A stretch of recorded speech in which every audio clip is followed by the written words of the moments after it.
Mr Speaker, and I rise today to thank my bosses. I'd name them all individually, but there's 24,000 of them, and they are the voters of Mawson, to whom I wrote a few weeks out before the election and applied for my job back in here for a further 4 years. And I know there was just 50% plus 115 who gave me the tick, but I want to promise all of the 24,000 voters in the electorate of Mawson that I will work hard every day for you, for your communities, for your families, for your schools, for your businesses, for everything that makes our part of the world so special. I want to make sure that you have my full support, and that we will make Mawson an even better place, if that indeed is possible. We've had a few people get up in here and I think mislead the House over the past couple of days in saying that their electorate is the best. There is no comparison. I mean, you have a look at Mawson, I think it's probably the only place in here with 2 full tourism brochures on different parts of the electorate. You've got the McLaren Vale wine region, then you head down, you've got Kangaroo Island, and in between, anyone who's been to Rapid Bay and Second Valley and Cape Jervis and all those wonderful communities along there, Maiponga Reservoir, it is just indeed a stunning part of the world, filled with some of the most resilient, resourceful and wonderful people that you could find anywhere on earth. Elections aren't won in the final 4 weeks or 4 months of an election campaign.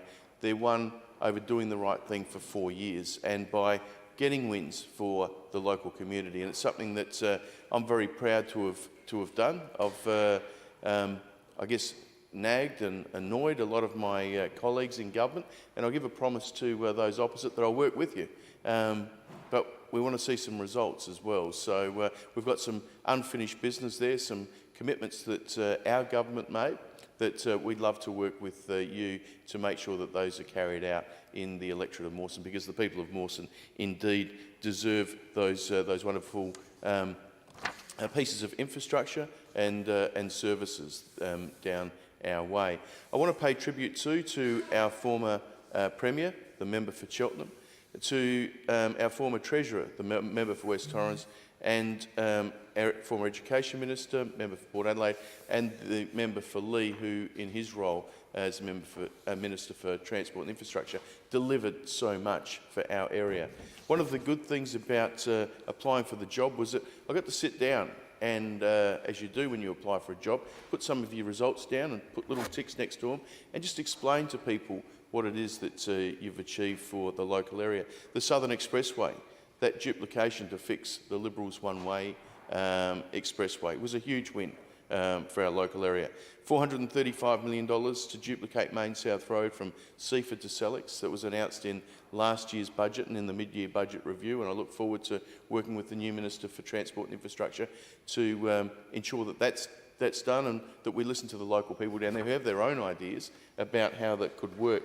A bigger, better Tour Down Under. I mean, haven't we seen that race grow from strength to strength? And of course, this year we celebrated the 20th edition of the Santos Tour Down Under. The sports voucher program for primary school students, $50 for every primary school student. That was a pledge that we took to the 2014 election, and one that I was really pleased to see implemented during my time as the Sports Minister.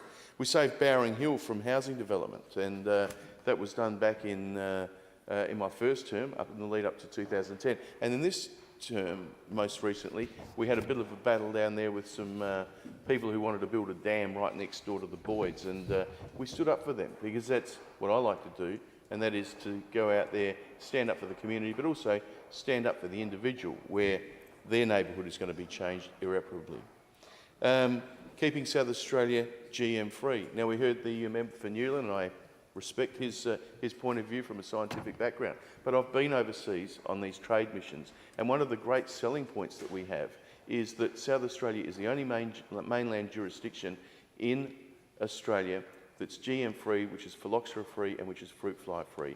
And they are really good selling points when you're going into a market like China, into Japan, and particularly into the US, which the growth there is enormous in terms of people seeking non-GM food. So it's not about the science, well, it is. It's about the political science. It's about what the consumer wants. And if the demand is there and people are willing to pay a premium for non-GM, then that is a market that we should be meeting. And once you let the genie out of the bottle and you become a jurisdiction that allows the growing of GM crops, you can't put that genie back in the bottle. So we need to be very sure that it's the right thing to do. We did have some research done. We didn't do it as a government because it would be a bit biased if I did it. It would probably come out with... So what we did was we went to the University of Adelaide, and I think the University of Adelaide had their own preconceived ideas that there wasn't probably much of an advantage, but when they went out to market and they did do the analysis, that they found that there was indeed a benefit to South Australia and its marketing of premium food and wine to stick with that. We built the Adelaide Oval, $535 million. I know a lot of people in South Australia didn't want that to happen. People opposite didn't want that to happen. We've done it. It's been tremendous in terms of building visitation to South Australia, and then we've filled it with world-class events. We built an overpass at McLaren Vale because it was a dangerous T-junction there, and 3 elderly people were killed as they took out and tried to cross over the Victor Harbour Road. We stopped urban sprawl on our local agricultural lands. Now, this was Australia First legislation to lock in the agricultural lands of McLaren Vale and Barossa Valley to ensure that the urban sprawl that has been spreading out from the centre of the city since the early 1960s stops now and leaves our wonderful, productive agricultural lands for those purposes. We've put millions of dollars into local sports clubs. I know McLaren Vale and Wollonga netball clubs both received grants. Dudley United received a grant for their women's change rooms. So we opened those in September last year. In the next few weeks, they'll be playing on a brand new court that came about through a playing surfaces upgrade grant that they received down there at the Dudley United Netball Club, which is, of course, is in Penneshaw. So we've been helping those sporting groups at grassroots level, not just in the electorate of Mawson, but right across the state, with $146 million of additional funding, including $24 million for women's change rooms, so that girls and women no longer have to get changed in their cars, no longer have to get changed behind trees, no longer have to get changed in offices or other inappropriate places. It also means that when a women's footy team goes out to play, they don't have to line up for the one toilet that's there either. We can actually provide, through this funding, fit-for-purpose facilities that girls and women deserve. We've got extra money for the McLaren Vale Hospital. We put in an extra $430,000 last year, and I know that during the campaign the Liberals pledged an extra $500,000, which we welcome, for not only a hospital that provides wonderful service to those in need, but also provides a lot of jobs for many, many local people. We put a bus service out to McLaren Flat again in the first term. We're building a new birth to year 12 school for the Sellex-Aldinga area. That will house 1,500 students when it's open in 2022, and I look forward to working with the new Education Minister on ensuring that the community is listened to in the planning stages of that school, which will be a fantastic addition to our local area. Currently, Wollonga High School is full, and this will help take some of that load to the school, which will be a birth to year 12 school. It'll also importantly keep people in Aldinga, kids who currently go over to Wollonga and they're at Wollonga High, but they're Aldinga residents, and then they tend to play footy and netball and other sports for Wollonga. So if we can keep those kids in Aldinga and playing for the local club there, we'll probably see the Sharks doing a little bit better than they are doing now. And that's a good thing because it strengthens community. But at the same time, it's important that we continue to have those wonderful small schools as well. Maiponga Primary, it's got a school population of about 112 students, does a magnificent job. And a lot of kids from Sellex go down there. And we want to work with the new Education Minister to make sure that while this new 1,500 student school with 100 places reserved for students with special needs, while that is being built, that the parents of children in the Sellex area have the choice of sending their kids to the big new school or continuing on at the wonderful Maiponga Primary School. We've also got the Rapid Bay Primary School where Mark Shadiak is the principal, and the slogan down there is big fish, small pond. And it's a beautiful little school. It's got 32 students. None of them actually live in Rapid Bay because there are very few houses in Rapid Bay that you can live in because they're owned by Adelaide Brighton Cement, and most are boarded up. And that's something that I would like to address in the next 4 years, is how we can breathe new life into Rapid Bay. It is one of the most stunning places on earth. A north-facing bay. It's where Colonel Light had one of his early drop-off points when he arrived in South Australia. His doctor spent several months there.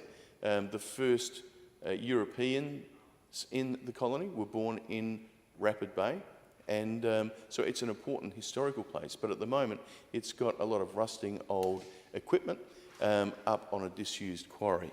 So keen to see something happen there. But it's these little schools that do such a great job for our community. All the schools do, and we want to make sure that the millions of extra dollars of funding that we've put into schools, not just throughout Mawson, but right throughout the state, that continues under the new government, and we'll be keeping an eye on you, working with you to make sure that can happen, because, as I said, I wrote to all the new ministers and congratulated them on being elevated to the ministry. It's an important role, and that I want to work with you, not against you, because we'll achieve more by working together. You know, I fight for people rather than fighting with people, and I think that's a good adage to have, and it's certainly a good starting point in any relationship.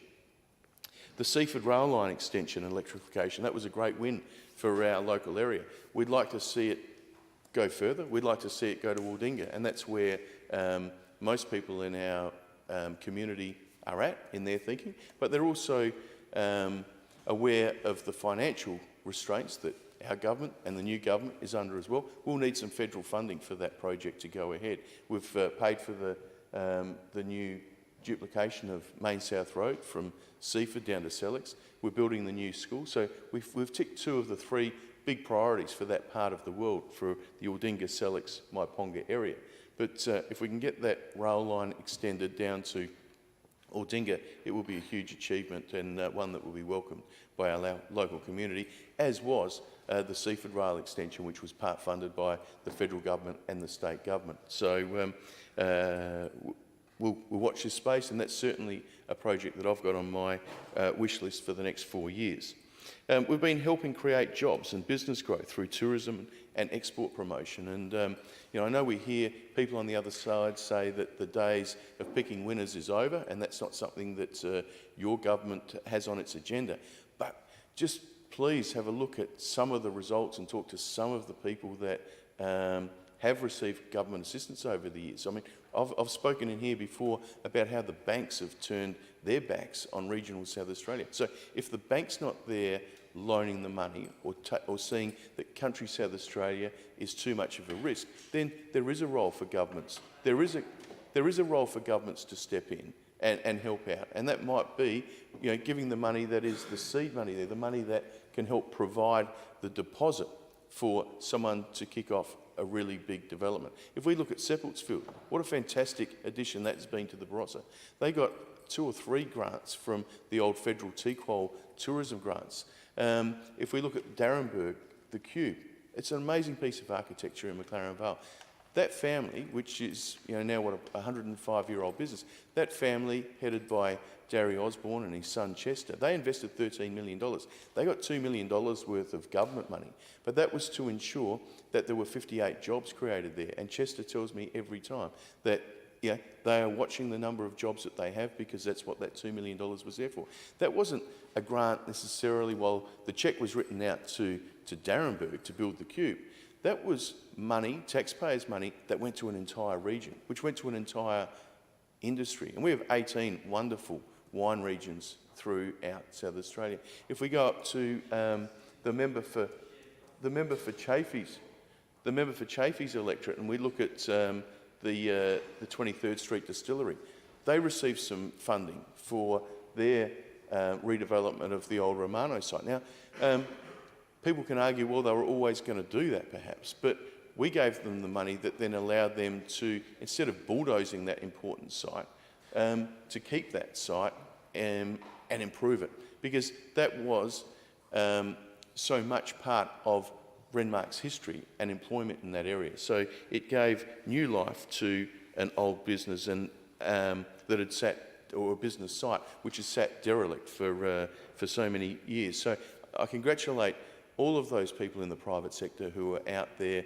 doing such a good job in making sure that they're providing jobs for South Australia. The member for Hammond spoke just before me, and he listed off a whole range of things where, you know, there wouldn't have been possible to get ahead without some government grants, whether that be the Costa mushrooms, the Ingham chickens, the horticultural expansions out there, the Murray Bridge racetrack that, as he mentioned, received a $5 million loan from government, the Ben Motorsport Park. You know, there's a family that's invested, I think, $110 million, but with a bit of help from us, $8.5 million, a bit from the federal government to work on some infrastructure around the development, we've been able to make sure that these projects get off the ground and that we will be the centre of motorsport in Australia, and indeed attract major events from around outside of our country, throughout Asia and indeed from around the world. So I want to thank all of those members of my side who were in government and we sat around the table in Cabinet with. And I've got to say that Cabinet was a place where we thought of every South Australian every time we sat around that table, and took it upon ourselves as a collective to make the very, very best decisions that we could on behalf of South Australians. And as I said, it's a very big honour to be in Cabinet, and I wish the Premier, the Deputy Premier and all the new Cabinet Ministers all the very best as they take the reins for the next 4 years. I'd like to now thank a few people who helped win what many said was the impossible electorate to win. If we looked at Anthony Green's pendulum, Mawson was number 9 on the Liberal side, up the pendulum. So it was a tough ask. I'd build it up over 3 elections, from a 3.5% Liberal seat to a 5.5% Labor seat. And then with a few strokes of someone's pen, it went to a 4.5% Liberal seat. So it's a 10% swing before you've even turned up for the contest. And I remember we were sitting in Cabinet when, and we just finished Cabinet. We were down at the Marion Swimming Centre when the new boundaries came through.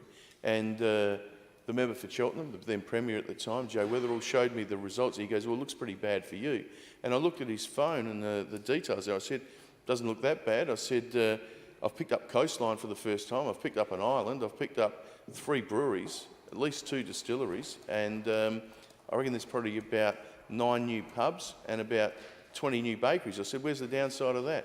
And he said, well, just that little bit that says it's now on a 4.5% Liberal seat. But if you have the right mindset and you take on the challenges that are dealt to you in life and you play the cards that you were dealt, then anything is possible. And we all know about the physical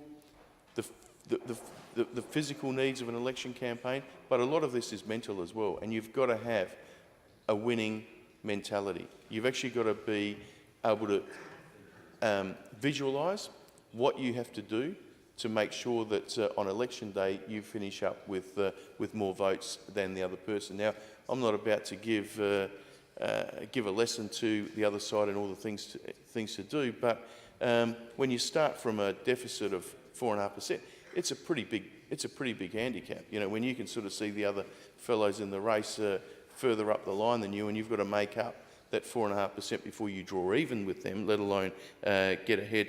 You've got to do some pretty special things. But the number one thing that you have to do as a local member of parliament or as a local candidate is to be present.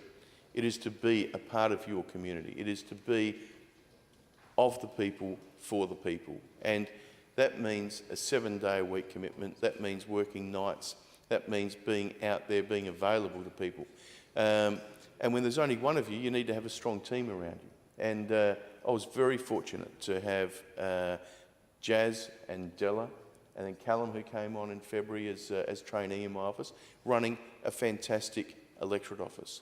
In the ministerial office, it was terrific to have people who were so professional and had the competence that they could distill down the information that I needed and the advice that I needed to ensure that the people in the areas, in the portfolio areas of agriculture, food, fisheries and forests, in recreation and sport and racing and in tourism had my ear.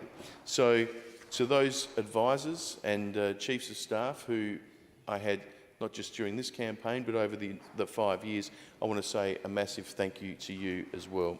To Paul Flanagan, Lucy Anderson, Marg Rouston, Alice Pfister, Nikki Mott, Ruth Sibley, Kerry Trawl, George Georgianis and Alexandra Keane. You are all incredible workers. Simone Reid as well, who's my media advisor for a long time. Incredible workers who did so much and provided so much public service to the people of South Australia and in particular those portfolios that we represented. To the other people who were non-political appointees in the ministerial office, to Sophie, Kimberly, Tamara, Aisha, Mark, Abby, Danny, Matthew, Mariah, thank you very much for your enormous dedication and I wish each and every one of you all the very best in your future employment. You are absolute, I couldn't have asked for anyone to work harder than you did. It was incredible the amount of work that you put in, and again working well outside the 9 to 5 hours that people sort of I think that people work in the public service. To Jerry Morelli, who was the only guy who worked longer hours than me, because I know that because he used to have to drive from his place to my place to pick me up, and then he'd have to drop me off and then drive back to his place. And Jerry and his wife Amanda and their 3 kids, I hope the family's enjoying seeing more of you, Jerry, because I know I saw a lot of you, you saw a lot of me, probably more than you needed to see sometimes, you know, as we got changed racing from one event to another. But you do become very close to the ministerial chauffeurs because they are there with you your whole working day. And in our line of work, they are long, long days. So, Jerry, again, thank you very much for all the hard work that you put in. When it came to the campaign, I guess the party was busy looking after a lot of seats around the place. And so when I went looking for a campaign manager, I had to look no further than my own family and to my son, Connor, who was 19 on the election campaign.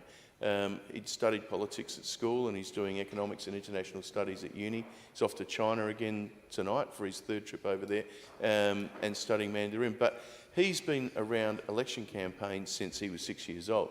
I remember driving along with him in that first campaign, so it was the 2006 election. This was probably back in 2004.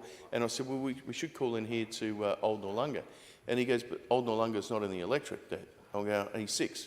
He's sitting next to me in the car. And I said, yeah, of course it's in. I said, Woodcroft all the way down to McLaren Vale. And he goes, no, the line on the map goes around. I said, no, that would be silly for that to happen. But of course, logic, electoral boundaries, logic doesn't always, it doesn't always make sense. So he said, just pull over. So here I am listening to the 6-year-old pull over. He shows me the map. Sure enough, Old Noarlunga wasn't on there. He had another gem in that first campaign, and that was, he said, you know what we could do, because we had the roof sign on, and Robert Brokenshire, who was the sitting member and the opposition spokesperson on police, he kind of suggested that what I'd do is take my roof sign off my car and put it in the boot, and then get Robert Brokenshire's roof sign, put it on my car, and then we just do donuts all around Wollonga and McLaren Vale, and that the police would then get Mr Brokenshire in trouble. I said, probably not the greatest move, but he's a student of politics. He loves it. He's a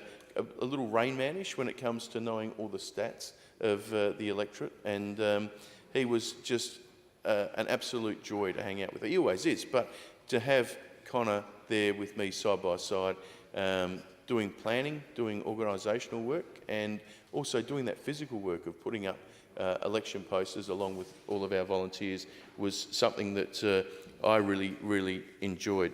To my sisters, Tony and Jacinta, who have been so good in what has been a demanding past 5 years, looking after an electorate as well as 3 or 4 different ministerial portfolios.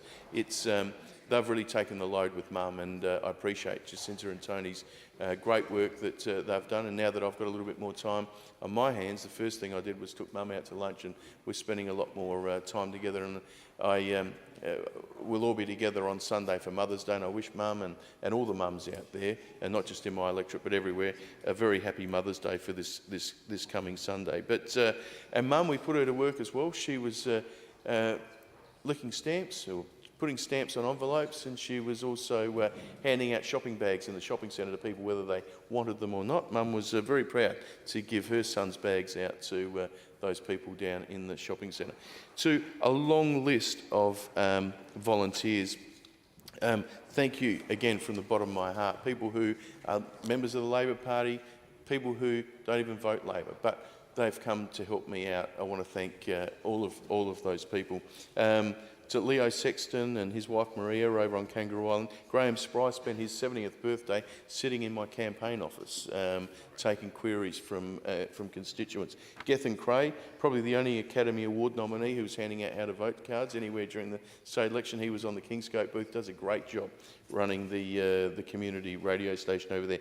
Claudia Hanton, who again spent her birthday writing envelopes. Marion Ferguson, now she just worked so hard on the campaign, and she wrote up I don't know how many thousand envelopes, but also on election night she was on the biggest booth, the Ordinga booth. I don't think she got home until about 11 o'clock and didn't make it to our election night party. So to all of the volunteers who chipped in and helped, thank you so much. To Andy Gilfillan, his wife Kate and their 3 daughters, thank you for all the work that you did in your efforts to win the seat of Mawson and to stand for your side of politics and for the people in the electorate. It was a close-run contest. There was never a crossword between either of us. In fact, when the polls closed on election night, Andy and I went over to the Alma pub and had a pint together before we went off to our respective election parties.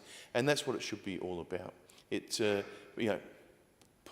We're not that far apart. We sit in here, physically we're close. We're not that far apart ideologically either. It gets down to management styles, and we should all be able to work together. And I look at the member for Flinders and single him out amongst a few people on the other side who were absolutely excellent to work with when I was a minister, and we got a lot of things done for the member for Flinders constituents, and same with the member for Stewart, the member for Hammond, so many over there. And that's what I want to be as an opposition MP, is someone who can work with the government of the day. To get back now to where I started, and that is to thank the people in the electorate of Mawson. I know a lot of you voted Labor for the first time in your lives. That's been happening to me over the past 4 elections, and it gets back to proving that if you can do some good deeds for people, that they will repay you with their vote. We doubled our vote in Maiponga. We lost that booth by one vote, which is incredible when you look at the demographic of Maiponga. We tripled our vote down at Parawa, and I know that's only coming off 7 votes, but we got it to 21 out of 108 voters down there. So you've got to go out there and present yourself to communities and let them know what you've done in the past if they're new voters, and remind people if they're current or that they've been with you for a while. One of the things about this electoral boundary change was that I lost 20,000 voters, the people of Woodcroft and Onkaparinga Hills and Hackham and Huntfield Heights and Hackham West and Old Noarlunga and Noarlunga Downs. I lost 20,000 people. I had to go out and meet 20,000 new people. Now, lucky I like making new friends, because that was a lot of door knocking, a lot of phone calls. But it was incredible to go into communities like Maiponga, which is where we had the declaration of the poll. And we had it there because I wanted to say thank you to the people of Maiponga. Because when I walked in there, I said, I think you're the people that politicians from both sides have forgotten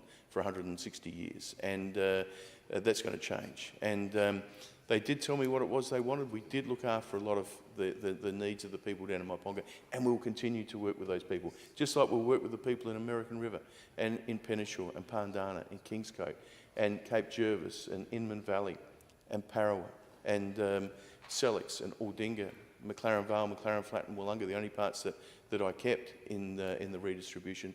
I'll continue to work hard for you, because this is a great privilege to be in here, and working hard every single day of my life is what I love doing on behalf of you, your families, your schools, your community groups and your businesses. So thank you again for putting your trust in me for the next 4 years. I won't let you down. I call on the Deputy Speaker, the member for Flinders. Thank you, Mr Acting Deputy.